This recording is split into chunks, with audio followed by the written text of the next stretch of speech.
नमस्कार दोस्तों, मेरा नाम है राज के वर्मा और आप देख रहे हैं रिपोर्टर जी। अगर आपने रिपोर्टर जी चैनल को अभी तक सब्सक्राइब नहीं किया है तो सबसे पहले चैनल को सब्सक्राइब जरूर कर लें। लाइक करना और कमेंट्स करना तो बिल्कुल ना भूलें। इससे पहले हमने बात की थी कि हरेरा ने एक ऐसी बड़ी कार्रवाई गुरुग्राम के बिल्डर्स के ऊपर की है जो शायद अब से पहले कभी नहीं हुई। हरेरा ने 20 बिल्डर के खिलाफ 207 अरेस्ट वारंट जारी किए थे, जिसके बारे में हमने आपको डिटेल में बताया था कि ये कौन कौन से बिल्डर हैं और ये अरेस्ट वारंट जारी करने के बाद आखिरकार हुआ क्या, क्योंकि ये पूरा मामला फिर हरेरा और गुरुग्राम पुलिस के बीच में फंस गया, जिसके बाद हरेरा को पंजाब हरियाणा हाईकोर्ट तक जाना पड़ा। खैर, अब इस सब के बीच आज हम ये बात करेंगे कि 207 अरेस्ट वारंट जारी करने के बावजूद भी ये जो कार्रवाई नहीं हो पा रही है, इसके पीछे की वजह क्या है और हरेरा अथॉरिटी क्या सच में लाचार, परेशान और बेचारा बन गया है, और यही कारण है कि वो 20 बिल्डर को कैसे जेल भेजेगा। हमारा मकसद ये नहीं है कि हरेरा किसी भी बिल्डर को जेल के अंदर डाले, लेकिन सबसे बड़ा सवाल यही है कि अगर कोई गुनाह कर रहा है, कोई गड़बड़ी कर रहा है, कोई धांधली कर रहा है, उसके खिलाफ सख्त कार्रवाई होनी चाहिए। लेकिन हरेरा आखिरकार ये कार्रवाई क्यों नहीं कर पा रहा है? आज इस वीडियो में डिटेल में आपको समझाएंगे कि हरेरा के पास और कौन सी ऐसी शक्तियां यानी कि पावर है जिसके साथ वो इन तमाम बिल्डर्स के ऊपर लगाम कस सकता है। और 5 ऐसे तीखे सवाल आज हरेरा अथॉरिटी से पूछेंगे कि आपने 207 अरेस्ट वारंट तो जारी कर दिए और उसके बाद आप ये कह रहे हैं कि भैया हम तो लाचार हैं, परेशान हैं और हम बेचारे हैं, क्योंकि अब आगे की कार्रवाई तो पुलिस को करनी है। लेकिन अगर पुलिस कार्रवाई नहीं करेगी तो होगा क्या? इन 207 अरेस्ट वारंट के जारी करने का फायदा ही क्या है? क्यों कागजों को काला किया जा रहा है? क्यों इतने पेपर खराब किए जा रहे हैं जिससे कि आपको फिर पेड़ काटने पड़ते हैं? मतलब आप समझिए कि नुकसान पे नुकसान हर तरफ है। और जो फायदा और जो रिलीफ इन पीड़ित बायर्स को मिलना चाहिए, जो इन बिल्डर्स के चंगुल में फंसकर अपनी गाढ़ी कमाई को भी कहीं ना कहीं खो बैठे और ना ही उन्हें उनका आशियाना मिल रहा है, उन तक पहुंच पा रही है।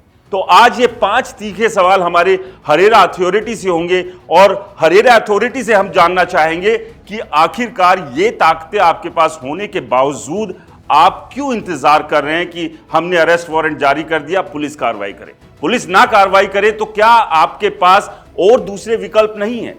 क्या हरेरा सिर्फ खाना पूर्ति तो नहीं कर रहा है?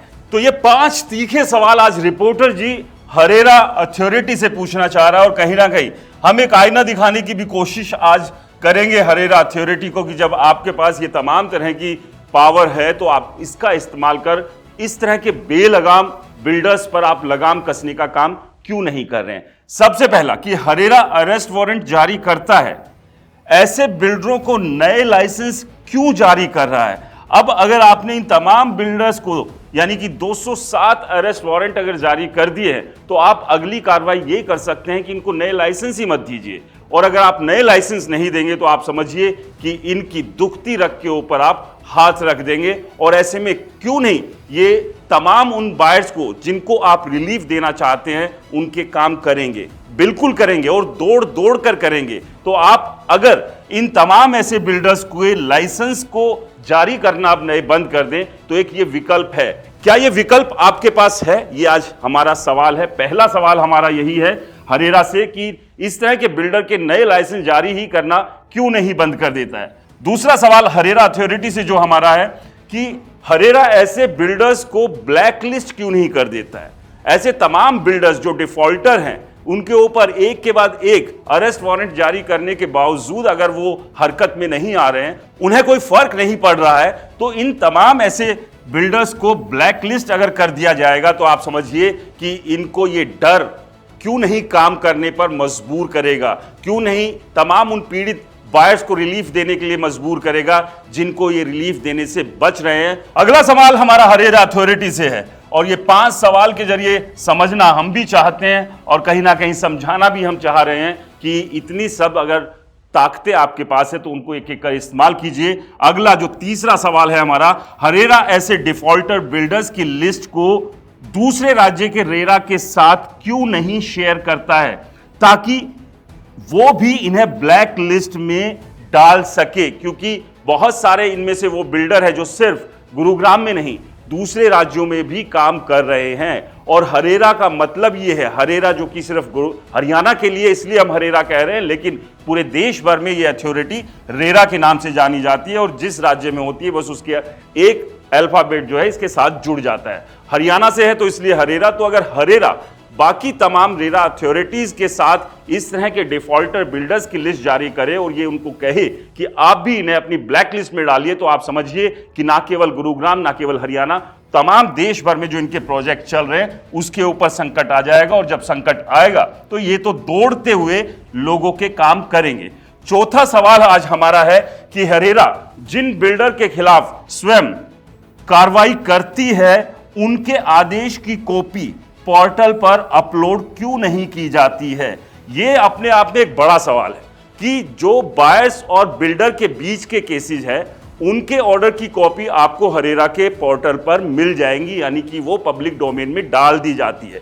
लेकिन जितनी अभी तक हमें जानकारी मिली है, हरेरा जिन बिल्डर्स के खिलाफ स्वयं कार्रवाई करता है, कोई नोटिस देता है या उन्हें कोई पेनल्टी लगाता है, उसकी कोई जानकारी पब्लिक डोमेन में नहीं दी जाती है। अगर ये जानकारी भी हरेरा पब्लिक डोमेन में देना शुरू करे तो कम से कम जो लोग इस तरह के बिल्डर्स के प्रोजेक्ट में पैसा लगाने की सोच रहे हैं वो उससे बच सकते हैं। कि आप देखिए कि एक के बाद एक हरेरा के ही जो नियम है उसका वायलेशन करने से ये अगर नहीं डर रहा है तो फिर एक आम बायर की क्या हालत ये करेगा अगर हरेरा इन तमाम बिल्डर के उन केसेस को भी पब्लिक डोमेन में ले आए जिन पर हरेरा खुद से कार्रवाई करता है, ताकि लोगों को पता रहे। और होनी भी चाहिए कि पब्लिक डोमेन में अगर आप किसी केस में कोई कार्रवाई कर रहे हैं, कोई पेनल्टी लगा रहे हैं, तो वो पब्लिक डोमेन में आनी चाहिए। पांचवा जो आज हमारा सवाल है रिपोर्टर जी का हरेरा से, हरेरा ऐसे डिफॉल्टर बिल्डर के प्रोजेक्ट की रजिस्ट्री ना करने के आदेश तहसील ऑफिस को क्यों नहीं देता है। अगर हरेरा ऐसे डिफॉल्टर बिल्डर की रजिस्ट्री पर ही बैन लगा दे, कुछ इससे तकलीफ बायर्स को जरूर होगी, लेकिन अगर इन बिल्डर का माल ही बिकना बंद हो जाएगा तो आप समझिए कि फिर तो ये तिलमिलाएगा और तिलमिलाते हुए जरूर जो है वो एक रिलीफ देने की तरफ ध्यान देगा, जो कि अभी ये लोग नहीं कर रहे हैं। आपको एक केस बताएं कि इसी तरह का एक मामला आया था जिसमें कि हरेरा ने आदेश दिए थे एक बायर को, एक पीड़ित को, कि बिल्डर उसे उसके पैसे लौटा दे। लेकिन आपको बताएं कि जब का ये मामला था तब हरेरा के पास रेवेन्यू ऑफिसर की पावर नहीं थी। ऐसे में ये मामला डीसी ऑफिस गया और डीसी ऑफिस ने तहसीलदार को आदेश दिए कि इस बिल्डर के प्रोजेक्ट की रजिस्ट्रियां बैन कर दी जाए। और उसके बाद इस बिल्डर ने उस पीड़ित को रिलीफ दिया, उसका जो पैसा बनता था उसे दे दिया। तो आप समझिए कि अगर थोड़ी सी सख्ती भी आप बरत लेते हैं तो ये बिल्डर रास्ते पर आ जाते हैं। तो यही काम हरेरा भी कर सकता है, क्योंकि अब हरेरा के पास भी रेवेन्यू ऑफिसर की पावर है और वो चाहे तो तहसील ऑफिस को यह आदेश दे सकता है या रिक्वेस्ट लिख सकता है कि इस तरह के डिफॉल्टर बिल्डर के फलाने प्रोजेक्ट की रजिस्ट्री ही बैन कर दी जाए या तमाम प्रोजेक्ट की रजिस्ट्री बैन कर दी जाए, या जो बीबीए है, बिल्डर बायर एग्रीमेंट है, वो भी ना किए जाए। तो आप समझिए कोई भी उस प्रोजेक्ट में पैसा लगाने जाएगा ही नहीं। और अगर बिल्डर का माल बिकेगा ही नहीं तो आप समझिए जब उसे खतरा होगा कि मेरी दुकान बंद हो सकती है तो वो रास्ते पर आएगा और काम करने शुरू कर देगा। और इसके बाद आपको बता देते हैं, एक बार फिर से पुरानी यादें ताजा कर देते हैं कि ये जो 207 अरेस्ट वारंट जारी किए गए थे, ये ऐसे कौन से 20 बिल्डर हैं जिनमें रहेजा डेवलपर सबसे आगे है। रहेजा डेवलपर पर अकेले 48 अरेस्ट वारंट हरेरा के द्वारा जारी किए गए हैं। आप समझिए कि 48 अरेस्ट वारंट, और हो सकता है कि अब तक ये नंबर और भी बढ़ गया है। अब एक बिल्डर के खिलाफ अगर 48 अरेस्ट वारंट आप जारी कर चुके हैं तो आपको इसे डिफॉल्टर यानी कि ब्लैक लिस्ट में डाल देना चाहिए। इसे नए लाइसेंस नहीं देने चाहिए, इसके तमाम प्रोजेक्ट की रजिस्ट्रियां बंद करा देनी चाहिए। तो ये तमाम ताकतें हैं आपके पास। इसके अलावा दूसरे राज्य के जो रेरा अथॉरिटी है उन्हें भी आपको लिख देना चाहिए कि इन्हें कहीं भी अब नए लाइसेंस ना दे, इन्हें वो भी ब्लैक लिस्ट रखे। तो रहेजा डेवलपर ही अकेला है इनमें से जिसके 48 अरेस्ट वारंट जारी हो चुके हैं। इसके बाद दूसरे नंबर पर जो बिल्डर आता है वो है अंसल हाउसिंग। इसके खिलाफ भी हरेरा 40 अरेस्ट वारंट जारी कर चुका है। ऐसा नहीं है कि हरेरा काम नहीं कर रहा है, ये अरेस्ट वारंट जारी किए तो इसका मतलब काम तो कर रहा है, लेकिन उस काम को थोड़ा सा और सही तरीके से कर दिया जाए तो शायद रिलीफ ढंग से लोगों को मिल सकता है। इसीलिए वो 5 सवाल हमने हरेरा से पूछे थे। आप समझिए अंसल के ऊपर भी 40 अरेस्ट वारंट जारी कर चुका है हरेरा। और इसके बाद तीसरे नंबर पर आता है रामप्रस्था। रामप्रस्था के खिलाफ भी 30 अरेस्ट वारंट अभी तक हरेरा जारी कर चुका है। तो आप समझिए कि 100 से ज्यादा तो इन 3 बिल्डर के खिलाफ ही अरेस्ट वारंट जारी कर चुका है। और ऐसे में अगर इन तमाम बिल्डर्स को वो ब्लैकलिस्ट कर देता है, डिफॉल्टर घोषित कर देता है, इनके नए लाइसेंस इन्हें नहीं जारी करता है और दूसरी भी पाबंदियां अगर इन पर लगा देता है, तो ना केवल ये लोग हरकत में आएंगे, बाकी दूसरे बिल्डर भी इस तरह की कमियां, खामियां, गड़बड़ी, घोटालेबाजी करने से बचेंगे, परहेज करेंगे। इसलिए हमारी हरेरा अथॉरिटी से रिक्वेस्ट है कि आपके पास ताकत है, आप कर सकते हैं और आप कर भी रहे हैं। और एक इतनी बड़ी अथॉरिटी जो इतनी बड़ी ताकत रखती हो और उसकी बात बिल्डर ना माने, ऐसा हो नहीं सकता। आपको क्या लगता है हमें कमेंट्स कर जरूर बताएं। रिपोर्टर जी चैनल को सब्सक्राइब नहीं किया तो दोस्तों चैनल को सब्सक्राइब करना ना भूलें। नमस्कार।